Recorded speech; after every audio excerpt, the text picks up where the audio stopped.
Hey, what's up everybody? Welcome back to the channel, and I want to talk about Runics a little bit because obviously it's the hot topic.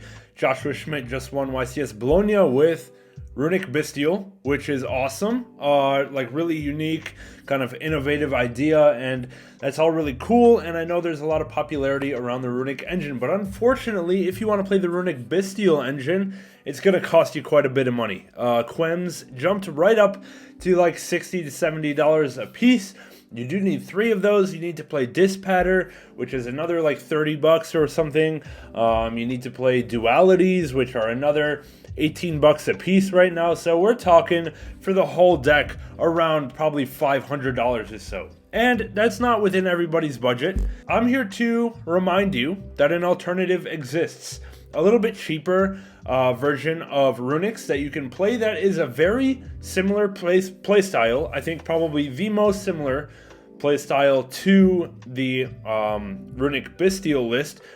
And I just want to remind you that it's here and it's an option, and it will cost you probably $100 for the entire deck. So if you're interested, keep on watching because I'm going to talk about Plunder Patroll Runick. Okay, this is not a new idea. This idea has been around a little bit, and why Plunder is similar to the Bystial Runick deck is because it kind of depends on similar things. First of all, level 4 tuners. The Bystial Runick deck relies on Quem and Cartesia to serve as level 4 tuners to climb up into Coral Dragon, to draw cards, and then keep going into Baron de Fleur. But the Plunder deck, yes, it goes into Coral Dragon with its tuners, but then it climbs up into the Plunder extra deck core instead. So we have Blackbeard. We're going to link 2 into Blackbeard with the Coral Dragon and a Plunder name. We're going to draw 1. We're going to set up a Blackbeard to draw again, and then draw a 3rd time on our opponent's turn. And really, it revolves all around drawing within the other engine in your deck. And really, that's what the Bystial core is trying to do as well by setting up Branded Regained. Being able to draw every time a letter dark is banished, which you do with all the Bystials that you have in your engine.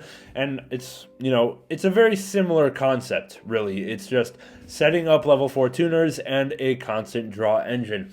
But, like I said, the Plunder deck is going to come at a significant discount compared to the Runick Bystial deck. So, with a little bit of kind of unique, renewed interest in the Runick package, I do want to go over my updated Plunder Runick deck for this particular format. Okay, so with that being said, let's go ahead and jump on in to the Runick Plunder for post Valiant Smashers format. Okay, so the main deck is going to be a hard 40, as all Runick decks typically are, and then we're going to also go through the extra deck as well. So starting off with the Plunder names, we're going to be playing the 3 copies of Whitebeard as well as 3 copies of Golden Hair. This is standard for the Runick stuff.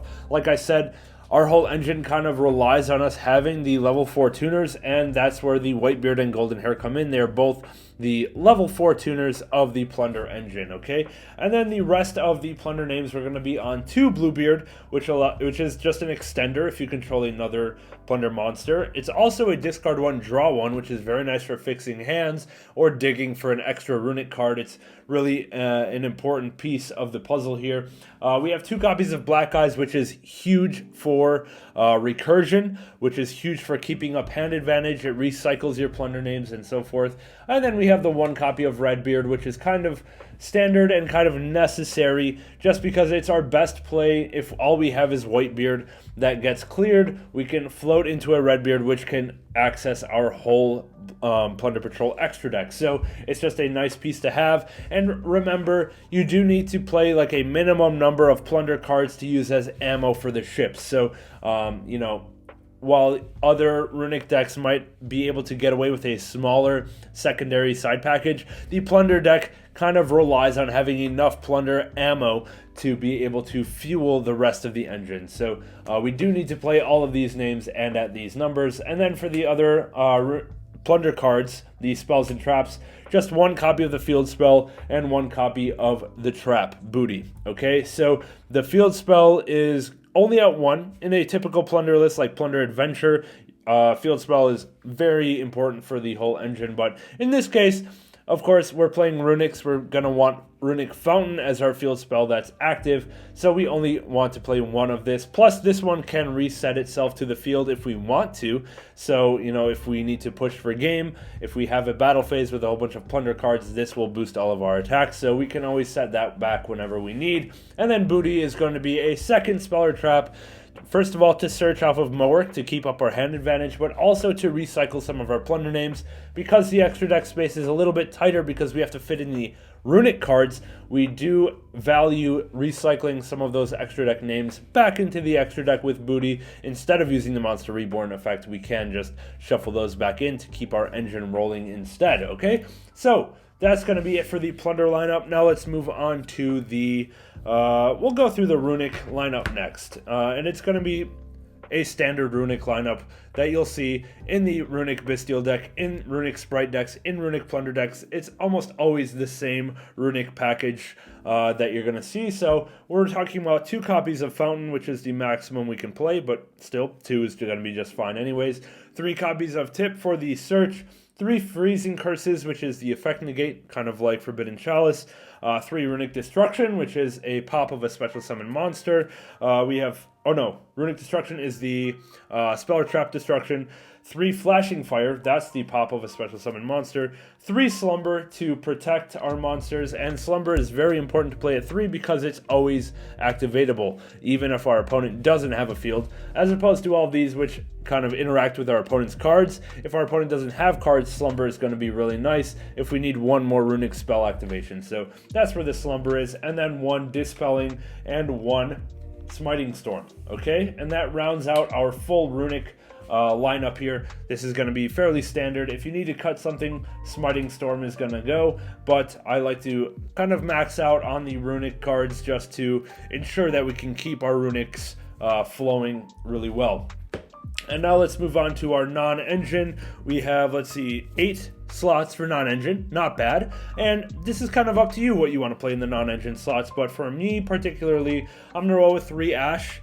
Okay, and then 3 copies of Forbidden Droplet. I really like Droplet with Plunders and with Runick, so I think having 3 is going to be nice. It's going to facilitate our plays a little bit, going both first and second. Like, it's live just a set going first if it doesn't come up, but also it's really nice going second because when you go ahead and summon Yugioh and use its discard effect to try to search the Runick Fountain, if it gets negated or if our opponent activates Imperm or Effect Veiler, we can chain Forbidden Droplet, send that Yugioh away, get it an effect negation, and dodge the Imperm or Veiler. So that's really important in terms of getting our Runick Fountain. It kind of serves a similar purpose as Duality did in Josh's Runick Bystial deck, where he could chain the Duality and summon out a different monster to have the Yugioh dodge the effect negation. Droplet's going to serve a similar purpose, but unlike Duality, it's only live going second.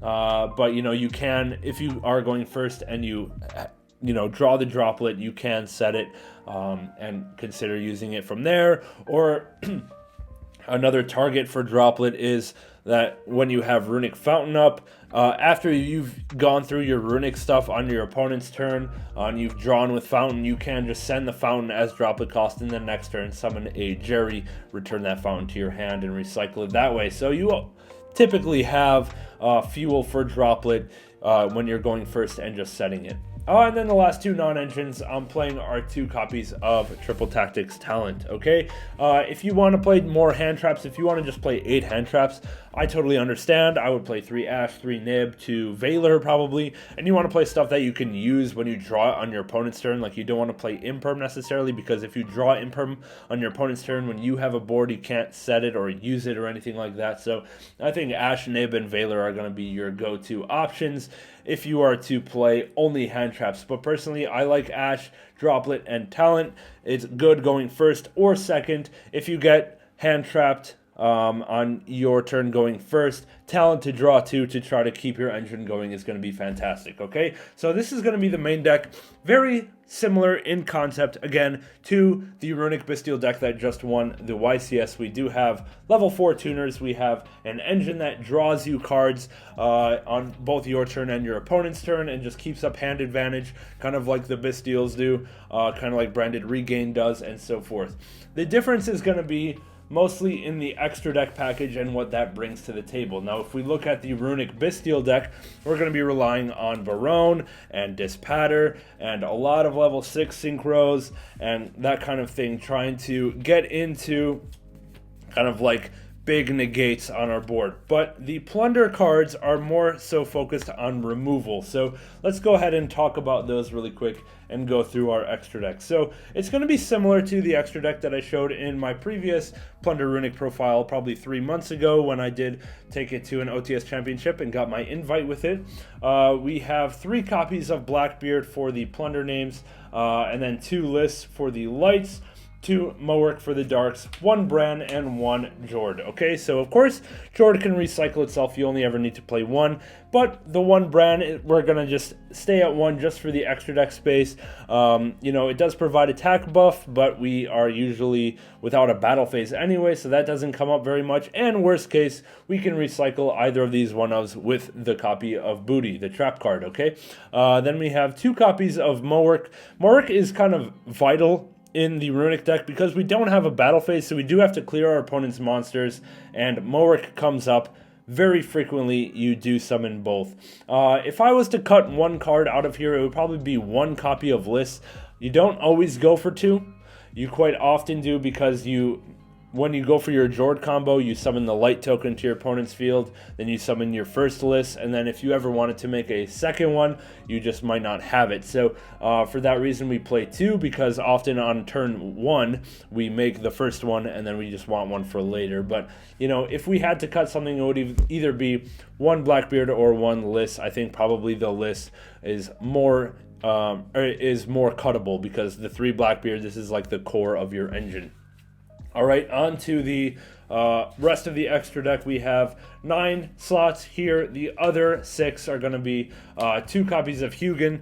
This is kind of standard for Runick stuff. 2 copies of Jerry. Okay, so I do like 2 copies of Jerry because it not only serves as like a Runick, you know, for its own effect to recycle your fountain, but it's also a level 4, which synergizes with all of your level 4 tuners here. We can go straight into our level 8 synchros here. We can go right into Mowork if we need to, and that kind of thing. So it's good for both the level and for the effect, and for that reason I do like playing 2 Jerrys. And just generally, sometimes you want to be summoning things with your Runick spells, and if you're only playing 3 of here, then sometimes you go through like 2 of these 3 on your first turn, and you still want to have some kind of grind game. So 2 Hugin and 2 Jerry is going to be good for me.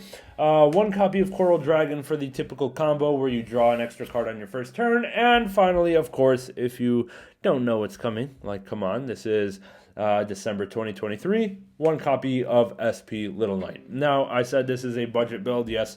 So if you don't have an SP, you have a few options. Number 1 is Typhon, Sky Crisis Typhon. That's also a little bit expensive. It's probably $25. So what I would play instead of SP is a Baron de Fleur, okay? And well, welcome to December 2023, where Baron is a budget option. That's fantastic. Thank you, Konami, for the reprints.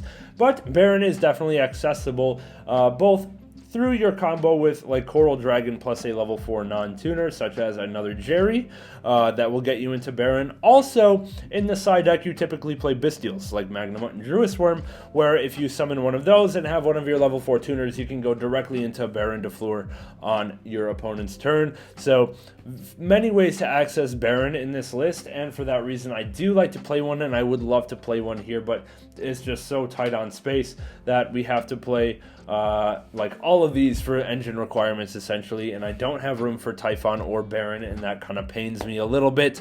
But you do honestly go through a lot of these extra deck cards, so you have to think about what is a little bit more important or less important for you. Do you want to cut a list for a Baron or a Typhon? That's up to you, but this is what I would go with for my extra deck, okay? So if you have any comments or questions about this particular build, please feel free to leave them on the comments section below, and I'll do my best to get to those. I know Plunder Runick is a little bit more of a challenging deck. It's not as straightforward as just full out, you know, smack them with Adventure Plunder with, you know, giant 4,000 attack bodies, but you know, you get what you get, and you have to pick which kind of playstyle is for you. I can maybe do a separate video if there's interest on whether you should play Adventure Plunder or Runick Plunder in this particular format or in general. But I do really enjoy Runick Plunder. It's just a very unique playstyle, and I think it's only really similar to Runick Bystial right now, or previously the Runick